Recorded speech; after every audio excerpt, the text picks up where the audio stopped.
of the HYPEWORKS podcast with myself, Alex, Jake. and today's guest is Ali. Welcome, Ali. Hey How are guys, you, mate? it's nice to meet you. Yeah, Ali, good. I'm doing well.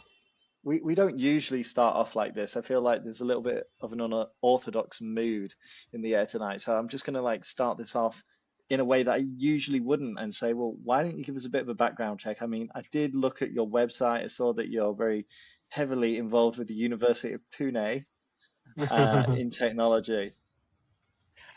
Yeah, so I'll tell you a little bit. So I run an agency called Wednesday. Wednesday is a AI native services consulting company. What we do is we work with seed and Series A startups, and we help them find product market fit. Our differentiator has primarily been the business model, where unlike other agencies who charge for time, we actually charge per sprint, and each sprint has an outcome. So for example, if things take longer, it's on us. And that's something that customers have really liked, where they work with us expecting a certain outcome and they're not really counting hours or doing any of those things, which is very important for today's day for founders, because their time is better spent doing other things rather than being a project manager. That's predominantly been our story. That's what we found sort of service market fit in. And that's what we focus and continue to do. You know, it's funny that you should say service market fit. I do Mhm. like that because we have a lot of discussion recently, and Yeah. I'm part of this discussion as well. Maybe a little bit of an overlap in scope of what we do, but I also work in fixed fee models. I don't work in hourly rates, but previously when I worked in an agency, well, my agency, it would be everything would effectively be the metric would be time. Okay, okay, we want to do an influencer marketing campaign. We're going to need X amount of influencers, and we go, okay, how long is it going to take us to recruit that with the database and knowledge that we have? So the cost would be approximate to a time metric. But we know we're in the age of AI now. So is that what has influenced your business model approach? Well, I think we started doing it before AI became mainstream. So I've been doing this for 6 years now. We're about 80 people strong. And I think it's for us, it's more about things that we actually enjoy doing. And what we realized is we wanted to work with founders on a problem statement rather than just doing work. Because in the traditional model, what happens is the work is well defined. What needs to be done is defined. And then you just do it by estimating the number of hours that are needed. We wanted to be involved at a strategy level and also figure out what to do to help the business move forward. And the business can move forward in different ways, depends on where you are in your growth curve. And to actually do that, we needed to rethink the business model. We needed to actually walk the path and meet the founder halfway and get them to trust us. And this was a way for them to trust us, where if you have a company who's actually sticking their neck out and saying that I can do this, no matter how much time it takes, they sort of open up and they want to talk. Okay, that's interesting. That's how did that all begin? It began because of just me wanting to do something different. There are different segments to the market, right? I mean, you've been in the agency world, you have, startups, mid-sized companies and enterprises. And when you're early days with an agency, you need to build pipeline. Companies, as they get bigger, they take decisions slowly. So we needed people to actually decide faster. So the only segment that we had to target was startups, because they actually make decisions faster because the founders are involved. So that was the natural selection. And when you start thinking about the problem statement saying, hey, I want to be involved at a strategic level, you need to change what you do, change how you position it, and change your offer. And that's when these guys start talking to you. So I think we didn't plan for it to happen. At the growth point that we were at, we just needed, the companies that we were sort of prospecting and wanting to work with to make decisions faster. So hence we went after startups, and hence we had to position this way to get their attention and to actually see what it's like to work with us. And those startups, are they US based or are they based in Yeah. India as well? Yeah. So all of our clientele is based in the US. We're looking at seed and Series A companies only. That's pretty much the pool that we work with. And the goal is how can we reduce the amount of time that it takes for them to go from where they are to finding product market fit. And of course, the journey to find product market fit is filled with ups and downs. You try a number of things and few work. We want to make sure that we use our expertise to make sure that the iterations needed are as less as possible. And how long did it take you to find product market fit since when you started? It took us a couple of years. So I think it's very easy in the agency world to find product market fit because there are so many examples. I think agencies are one of the easiest businesses to build, right? Especially if you're a skilled person. The risk involved is next to nothing. When you start off, you're primarily selling your time. You don't really need to raise money if you know what you're doing. So to actually find product market fit or service market fit in an agency is rather easy. You just do what others are doing because there are dime a dozen examples of agencies out there. I think it's difficult to scale a services business. That's really hard. It may be different for a product. Once it finds product market fit, it's actually just building systems. But for an agency, it's hard. Why do you think that is? Because the supply is people. In some way or form. I'm not saying that every agency supplies people. Not every agency is a staffing business. But at the end of the day, you are selling the outcome of knowledge workers working together. In a product business, the item being sold is not knowledge. It is something that is used, whether it's a physical product or a digital product, a SaaS, what have you. Okay. I have so many questions. So have you always been based in India? Because did you know these startups when you approached them, or did you just do this through outbound? No. So I was born in India, but I was raised in Dubai, and I was in Dubai until high school, and then my dad shipped me to India to sort of figure things out, and I studied here, and I got my engineering degree. And then I just decided to stay back. My brother and sister went back to Dubai. But India just gave me the freedom to do what I want. And I've just been building startups. So Wednesday is my third startup. I've either worked at a startup or I have built a startup. So do you know rechargeable battery? I feel pretty much my journey has been like that. So when I'm completely burnt out, I go and work somewhere and I recharge. And then when I'm fully charged, I go out and build a startup. So I've sort of charged and recharged 2 times now. And I'm on my third journey right now. So I'm, but I'm pretty much enjoying, I'm enjoying this a lot. So this is my longest stint building a company. And I think this one, I'm most excited about, I think. Yeah, I've got so much. India is booming right now. Is booming. I mean, part of that as well. Forgive me if this is almost a little bit sensitive, but there's a lot of outsourcing from the US at the minute. Yeah. It's a huge industry. I don't think it's nearly talked about enough because in the sort of media landscape, it's always framed as like, well, Meta's cut 3,000 jobs, but that's not strictly true. It's like Meta cut 100,000 jobs and then outsourced 180,000 and replaced 20,000 people with AI. But it's not really known. I think, Alex and I here, we've lived in Asia a long time, so we've witnessed it. I was actually in Da Nang. I'm not sure if you've been to Da Nang recently. Is your passport Indian or is it?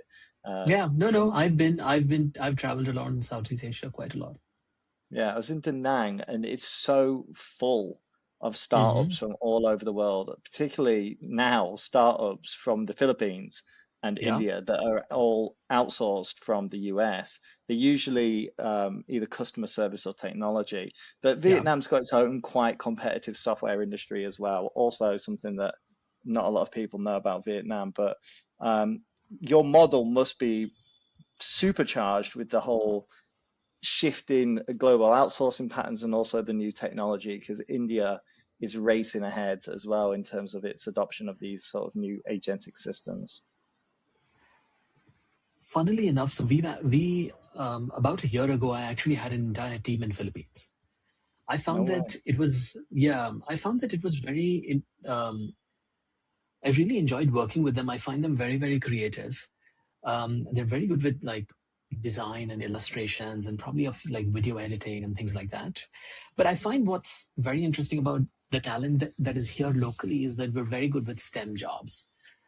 So anything that requires reasoning, I mean, I think programming is a very good example. Problem solving is very, very, very good here. I think the programmers that we worked with are phenomenal. So from that perspective, I think there is the more problems that these companies want to solve, you need to go to places that are talent dense, with people who are excited to solve them, which is why India is a natural selection for these things. Do you think the US is talent dense? I think so. I think there are really smart people in the US. It's just that the quantum of work that needs to be done is insane.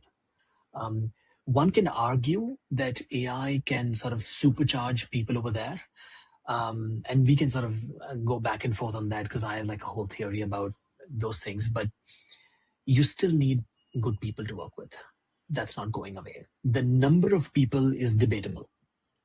But you still, you can't really build products in isolation. I mean, yeah, go ahead. I'm going to disclose. In my setup, I also work with a lot of people in India, great guys, and also a lot of people from the Philippines. I also can tell you we can go backwards and forwards because I know the patterns. I know the patterns. I know what the guys in India are good at, and I know what the people in the Philippines are good at as well. And I can't it's a generalization. I'm not going to say, but here's the thing. As I'll say, as a person from England, okay, so I'll play that card right now. I think that people in England are generally very comfortable. Right now, I'll tell you right now, I have one of my team that I'm going to call immediately after this podcast, and it's 11 p.m. When we'll more or less when we'll call. It's not in India. I know it's only 9:30, but he is going to work until 1 in the morning to finish what he needs to do. I just don't think that people in the UK, in England, are ready to pull that out the bag. I think that people are more or less have been conditioned into a very 9-to-5 mindset, whereas I feel that in these other places, people are a lot more. There is no 9-to-5. It's just get the work done. Well, that's been my experience as well. So I've been blessed to work with phenomenal people. In fact, the team that I'm surrounded with at Wednesday is just full of these alpha male kind of characters who are just out to make it. And that's, I really enjoy being around them, which is why I told you, I feel like this is probably the company that I'm going to stick with for a very long time. But yeah, I think it's probably largely because of the number of opportunities that are probably available in a developed country are far. I think the conditioning that you have, the mindset would be so different than what it would be over here, which is why I think grit is probably more, hustle is more. The idea of work is very different. I would agree.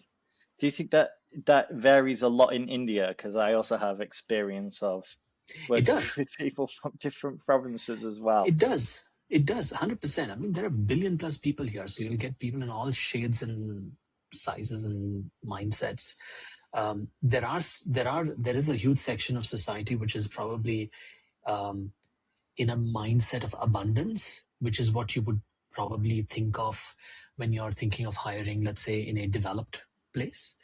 But you also have people who are, in a mindset which is somewhere in between abundance and scarcity, or sort of trying to get ahead, which is usually the right space to be in. I think you would need to look at it from a numbers perspective, right? So, I mean, if you're really thinking about setting up a team, etc., it's not like you're going to get lucky with everybody, but you are probably, your odds of success are higher in a developing nation. Well, I think it's also there's cost benefit as well. 100. Oh yeah. I mean, the labor arbitrage and the cost benefit is Right. 100% a big factor, which is, I think, the primary motivator. But when you have an option, who would you go for? Well, You'll obviously go for the better person. I If go for cost the is person that's prepared to give it all and not work from 9 to Exactly. 5. But I know Exactly. enough people in the UK that wouldn't work past at 5:01, which is, for me, it's maybe I've been conditioned as well, because again, Alex and myself here, I don't think we mentioned, but it's not like we arrived in Asia yesterday. Alex, how long you been here? 12 years. Yeah. So I've been here like 8. So, and we haven't just lived in Thailand either. We've lived all over. We've both been to India as well. So Nice. we know what it's like. So we are, I have to ask as well. So what were the previous ventures that led you to this path? Yeah, so in 2012, I started a company. This was during the time at which, we're probably during the Android eclair, Android ice cream sandwich kind of time frame. I don't know if people even remember those versions. I do. Yeah. I had an Essential phone. Oh, fantastic. So then you know what I'm talking about. So at that time, I had this idea saying that the world is going to, like, the number of apps that people are going to build is just going to explode. I was actually working for a company that was in the travel space. And I started Tab Studio, which was primarily just focused on building mobile apps. And we said, we're going to help enterprises build mobile apps for whatever they're offering to their customers. And there were very, very few people who were actually doing that. And what happened during that time frame was I love to write, and there were very few people blogging about these kinds of things. How do you build like different types of things on mobile devices? How do you build with Bluetooth? How do you connect your Android app with, let's say, a external device? Whether it's, an IoT device, or whether it's, some kind of local secure connection. And when I started writing about this, there was a website, there was an online publication that I did not know was so famous, but they picked it up. And the owner of that website sort of contacted me and said that, why don't you write for us? So I said, sure. And I started writing about 1 or 2 articles. And these are mainly tutorials. So these were like how-tos meant for developers to read and learn and figure out how to make these apps. And lo and behold, that started doing really well. So that website would get upwards of like 100,000 views per day with an average read time of about 20-25 minutes. And these were like, people in the development community. That built a lot of credibility for me, which I used to fuel sales for the services business. Within the first year, we were extremely profitable. We were just a team of 4. And what happened was that business was acquired within the same company that I was working at. And they sort of acquired that business and created like a mobile offering for themselves. And at that point, I was anyways looking for a different thing, because I realized, by the way, in full disclosure, I had actually started that business in partnership with them. It was my first business. And, here I was, a guy who's never done this before. And I thought that might just be safe to work with these guys because, they had money. They've done this before. But I realized I really didn't need the money from day one, because I could sort of figure out sales myself. So they acquired my stake and took over and started doing mobile services. And then I started getting into doing writing full time. So I wrote 2 books on iOS development.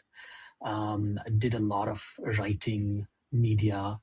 And one of my old friends contacted me with another idea. I don't know if you know, but in 2015, 2016, that's when the gig economy in India was really, really like at its peak. People were getting licenses to become Uber drivers, and Uber and Ola were investing a ton of money into the market to get the highest number of, drivers on the road and offer a better service and capture the market. And we said that, can we build a business that would create credit for the gig economy. And the idea was, we would give them a credit card. We would give drivers a credit card that they can use for fuel, because Uber pays them in 2 weeks. And the incentives that they get are, if you stay, let's say, an additional 4 hours on the road, you'll get, let's say, 500 rupees. But for him to stay on the road for 4 hours, he needs fuel. So there was a working capital problem, which we thought we could fill with credit. So I built that product. I ran that company for about 4 years. We raised about $1 million from, we did an angel round, and then we raised like $1 million from a VC. And our term sheet said that, within 3 years, we had to raise another round or have X dollars in revenue. And COVID hit. And there were no drivers on the road. And the investors that we had who were interested in the next round became bearish about the whole gig economy. So what happened was that company was acquired and merged into another portfolio company in that fund. And I had to figure out what next to do. So I started Wednesday, and I've been building it ever since. So September 2020 is when we started Wednesday. And I've just been building it ever since. But I mean, I think a lot of the positioning at Wednesday came from my experience building Bond and building the venture before this. Brilliant. I do think that it's a super cool, interesting position. I also think that it's a super cool, interesting journey. We generally get a lot of people that are founders on the show from all different walks of life, as well as like corporate people, CMOs, etc. But we always have this discussion with founders that a lot of the time, you look online and you see that somebody's done it, and I've left my home with like $1,000 to my name. I'm going to Thailand to build a 10K a month startup. I'm not sure if you know this, but it's quite a trend at the moment. But I know about it. You know about it. I'm very critical of it. I'm quite outspoken about it, to be honest. But I think it leads a lot of people into almost like a false sense of security, that something that, that will take a couple of months. Even an agency business, I know you say it's super easy, but I'll give you a little bit of background on me. So I used to have an agency business, and then when ChatGPT came out, that was my COVID, effectively. So then I had to pivot. But it's not about finding or acquiring customers that's difficult. It's about finding a scalable business model that aligns with how you want to operate that's really difficult. So I think that I was going to ask about how long, or the advice to those kind of people that pack their bags, burn the boat, they're in Thailand, they've got 3 months of runway. What's your advice to those people? Well, funnily enough, with both of the startups that I've done before this, and probably even with Wednesday, I've been quite a shoot by the hip kind of a person and made a decision really quick saying, I'm going to do this. But what I've learned over the years is that it actually takes a lot of time to build something, and really build it well. To do anything well takes time. And if you don't have the patience to actually let it compound over time, I think you're setting yourself up for like failure, especially in terms of expectations. Things usually don't happen the way that you think that it is going to happen. There are going to be ups and downs. And by the way, I don't think that building a services business is super easy. I think it is hard in its own way. And I think the reason why it's hard is the problems that you sort of come across are more related to building a team. So they're more interpersonal, people related, which is 100% a skill that you need to own, even if you're building a product or any other business today.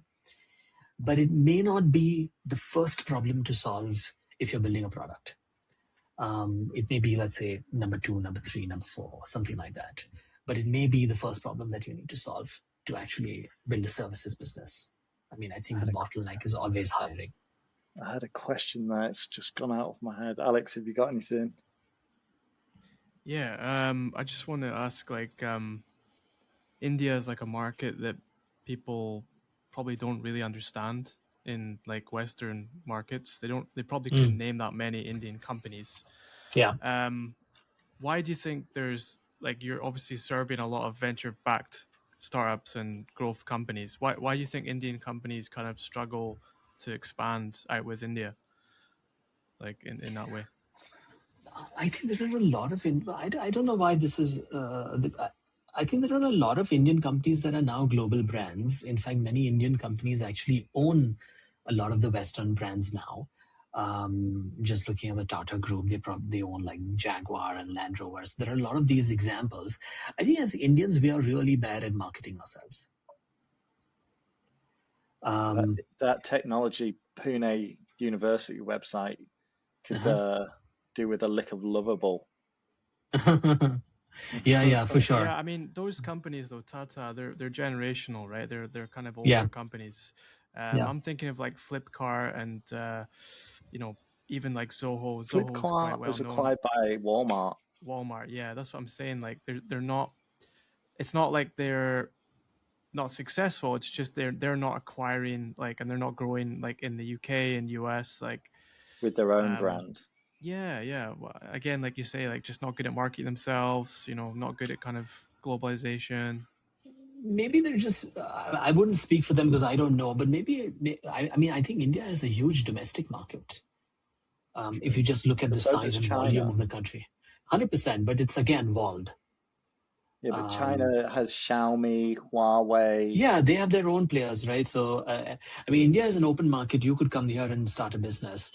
Very difficult to do in China.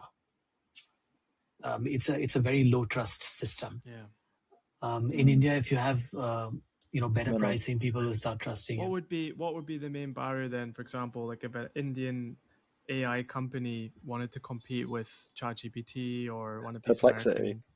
Perplexity. What would be the main barrier for them? So I think India doesn't have any model companies. There are very few model companies or frontier models in the world. Most of them are Chinese or American, closed, proprietary, or open source. But on the application layer, I think there are a few interesting players. We don't have a Perplexity competitor, but we do have like a vibe coding competitor, which is emergent. And I think that is doing very well. I think one also needs to understand that the amount of capital that is available and the risk-taking ability that is available outside, especially in Western markets, is nowhere comparable to what is available here. The founders here are probably working at a fraction of the budget. So, which is why you see this outcome. If the risk-taking ability is higher, you'll have more founders building frontier things because capital is available. So let's try and build new things, which is why the number of examples of these companies is higher. I guess as well that sometimes if they do end up having like scholarships to academic institutions, then these academic institutions also then start to license those software patents. I've noticed. I think the entire ecosystem, it's not just capital, right? So it's everything, access to research, universities, the right scholars, you also need people. You have the best people in the world going to the US to study. I've got one question that I need to go back to because I've remembered it now, but it was with regards to sort of the timeline to find fit and scale. Do you think that AI has created some sort of anxiety, like paranoia about it, because people can vibe code something in like an hour and deploy it? Yeah. And this is what we see a lot happen even with our customers. So we actually help founders find product market fit. Most of the founders who actually build SaaS products today come from some of the other tech background. Well, at least you'll have one person have a tech background within that team of like, let's say 2-3 founders. It does lead to a problem where when you're used to getting things done at a pace at which AI can actually finish it today, you actually expect your business to grow at that pace, if that makes sense. So if I can give an AI agent a prompt to build something that's in my mind, I'm sort of training my mind to expect that my business is also going to grow at that rate. But the world doesn't really work that way. Adoption doesn't happen just because you've built something. Do you think then a lot of people Yeah. spend time also then stuck in that sort of building cycle? 100%. The build trap is very real. We come across customers who've probably spent 3 months building it, and the only user is them. I'm sure that's very common these days. It is very common, and these guys do have funding, by the way. They have raised money. They may also have some users, but the churn is very high. So they are actually spending a lot of money to acquire these users, but they're not actually trying to figure out. So the way to find product market fit is a very well-established science, but you have to stop programming to actually do that. In fact, I feel like the day that you decide to be a founder, you need to not wear your engineering hat. Your role changes. You are now a allocator of capital. You are a risk taker. So you need to figure out where to, and you can also think of your time as, a valuable resource and where you spend it. I don't think you should spend it in building, that's for sure. When you say that, there's, I have to ask, because I'm not sure if you're in Twitterverse at the minute, but obviously it's a vibe code in heaven. Oh, yeah. You're there. Okay. Well, there's always the debate about building versus marketing, right? Like in those like categorical terms. I was going to ask, would you then, where I think the gray area merges is then there's building assets for marketing, and then there's like a sort of cold hard part of sales, which is just outbound. Is the asset still something that counts as building, or is that building for marketing? No, it doesn't. I don't think so. I think that using AI is not a bad thing. It's a very good thing. Provided as a founder, so we'll just talk about, like, we'll look at it from a founder's lens as to where they should spend their time and should they be using AI, etc. They should. But I think that if your goal is to actually offer something to the world that they are willing to pay for, then you need to have some kind of insight around it. And to actually have an insight, you need to have an audience. You need to have a way of actually going back and forth with them. And you need to figure out like a repeatable problem that you solve for them. And all of this, if you actually create and you use AI for, which let's say you're actually creating a few marketing assets or doing some kind of thing for distribution, I don't think it's a bad thing. I don't consider that as building. So my definition, by the way, I don't think building is bad. I don't think vibe coding is bad. You should do it, but do it because you have an insight that is derived from your ICP. Like you actually know a problem that they're willing to pay for. Okay, Alex, I think we're on to it. We are. It's time. Okay, Ali, brace yourself. It's time for the final question of the show. Okay. This is the one that usually catches people off guard. They take a little while to think about it, but it's your future predictions. What are they? Could be work, could be life, could be anything, the world.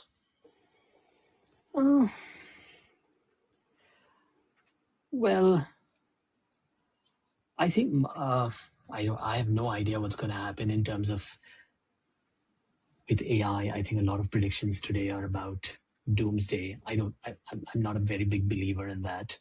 I do have a prediction about SaaS though. I think what has happened is there have been two worlds or two general categories of businesses. You have a services business and you have a product business, and the product is supposed to be used by a person for a fee to achieve something. That could be, it can help me hire somebody, or I can actually do my accounts better, or I can do whatever. I think that these two are going to merge somehow. So for example, people will pay for convenience and outcomes. So for example, I don't want to use SaaS anymore to help me hire. I just need something to happen to, hire whatever I have.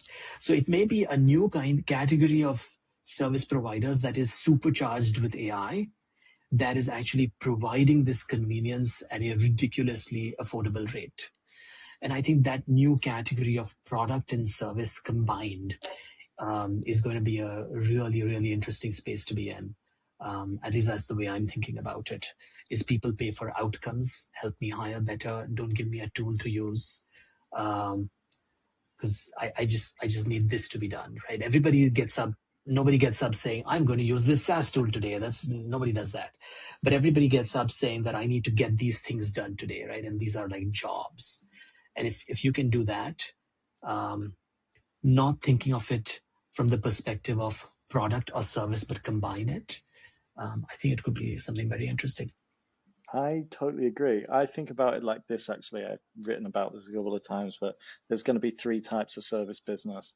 The one that is a service business that used to be billed by hour, but is AI assisted. I think that will exist, but it will go out of fashion and be replaced by another type of business that will be like an agency, let's say, will be like, okay, well, connect your APIs into our black box, and our black box will produce the outcome.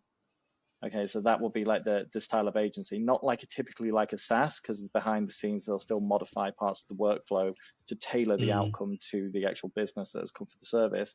And then the third model, which we're really starting to see now with the advent of sort of the automation agency, is the build for you model. I will take your stack and completely integrate it across your business, both horizontally and vertically. So I think that's the third type of business, a service business model, that it will be, I'll build the stack in your business. Yeah, I agree.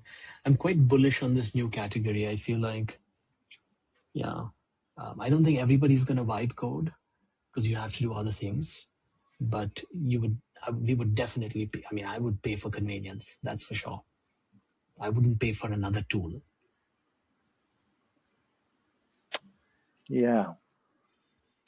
So while I think that, people building SaaS businesses with these vibe tools is a great idea, I just don't know if people want more tools,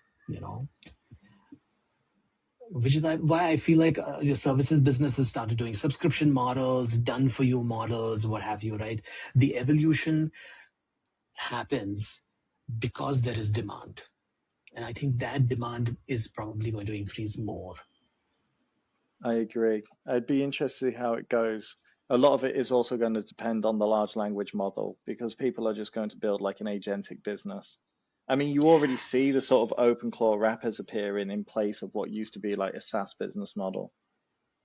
I mean, if you're thinking about it just from a positioning perspective, you want to be in a position so that whatever you offer gets better as AI gets better, rather than whatever you offer becomes worse as AI gets better, And the more I look at it from a lens of convenience, no matter how better AI gets, I'm at an advantage, because I can offer it at a better rate and people will continue to pay for outcomes. I agree. So if it's positioned like that for this world, I mean, because you're asking me about the future, I think that it's a better place to be in. Okay, I think that's it. That's the closing statement. All right, man.